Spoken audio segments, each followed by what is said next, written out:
All right, good evening, everyone. My name is Kalani. Thank you guys for joining my speech this evening. I'm going to go around and everyone introduce themselves. After that, I will get started with my speech. Hi everyone, I'm Michael. Good evening, I'm Consuelo. Hi everyone, I'm Jamie. Hi everyone, I'm Bobby. I am Carl. I am Lissa. All right, thank you guys for that. Okay, so to get started. So, quick question. How many of you guys have ever checked your bank accounts and thought, wait, where did all my money go? Yep, yep, same here. Most of us are still trying to figure out how to manage our money, often first by making plenty of mistakes. And if we think about it, it's not really our fault. It has to do with us stepping into or already into adulthood and where we are already paying our bills, making decisions about money, but we've never learned about it in school. So honestly, I felt this myself as a young adult trying to figure out how to budget, save, and plan for expenses. We learned about history dates and algebra equations but we never really learned about real life finances. So, here's the big picture. High schools should make financial literacy a required course. The lack of money management leaves students vulnerable to financial mistakes that can affect lives long term. And so today I'm going to break it down the problem, some objections, and the making financial literacy a financial independence. Now that you've seen some serious stakes, let's look at the problem. Why students are graduating without money skills. Mm-hmm. Mm-hmm. So, financial literacy in the US is surprisingly low. And in the Journal of Economic Literature, it is said that 57% of adults are considered financial literate, and many teens barely know the basics. So let's think back to graduating from high school and not knowing how to budget, how to pay off loans, or understand credit. It can also bear consequences in the Journal of Consumer Affairs.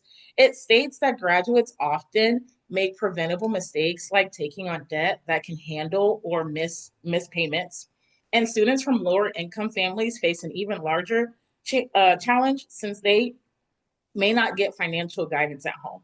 And I think Batty states that best. And so basically, without structured financial education, students are set up to fail in areas that directly affect their future, which include rent, savings, credit, the whole nine, which I think is how we step in.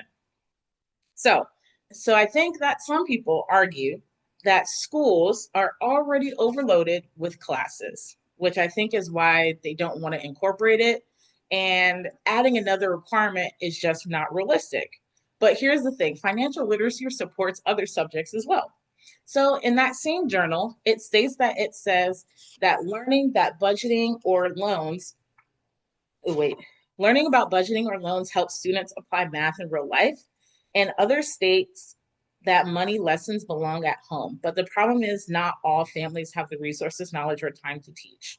So relying on the parents, it really doesn't help at all. It honestly,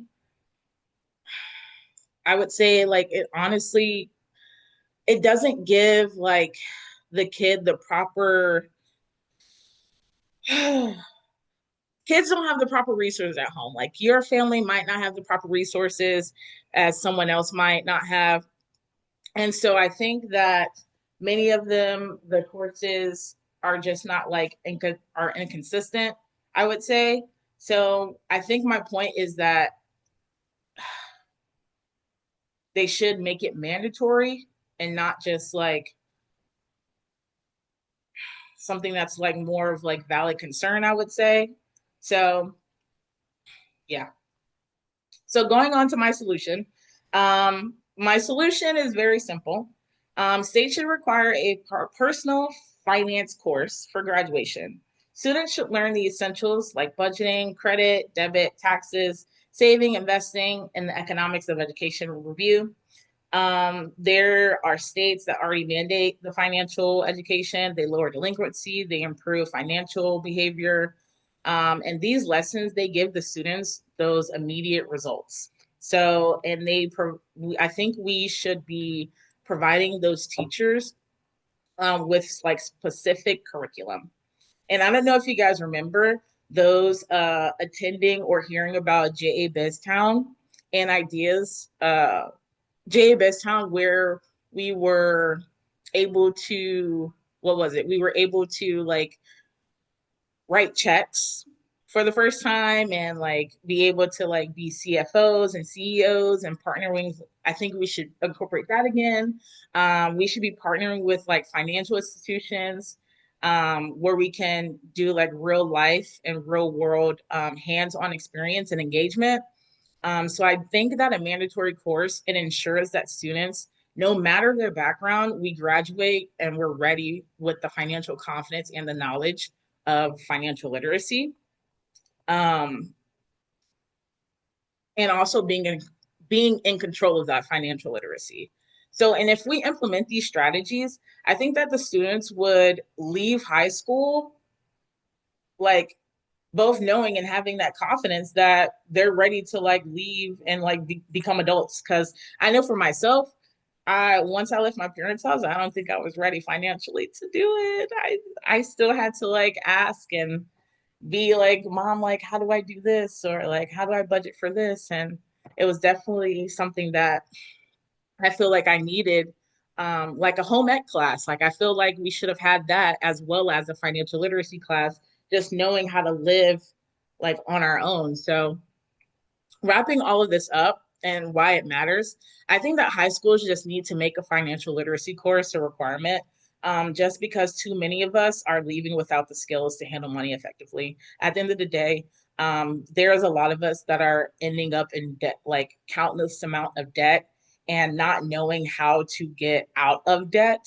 Um, I know for myself that it was or it is a hard battle of trying to dig myself out of getting back into good like credit, knowing that credit is what honestly builds a better future. So with a bad credit, I just feel like it's I should have been taught it earlier, and just not having the resources definitely put a strain on that. I think I've shared the problem. I've considered some possible solutions or objections, and I presented a solution that I think would work. So so think about your own life, reach out to the people around you, push for a mandatory financial literacy class, take it up with the school board teachers, you know, and if we get this right, maybe students can go in and get that eighth, what is it, that eighth? Do they still have seven classes now in high school still? Maybe, yeah. So yeah, and they'll come out with more than just the diploma. They'll get some street smarts at the end of the day. So yeah, thank you.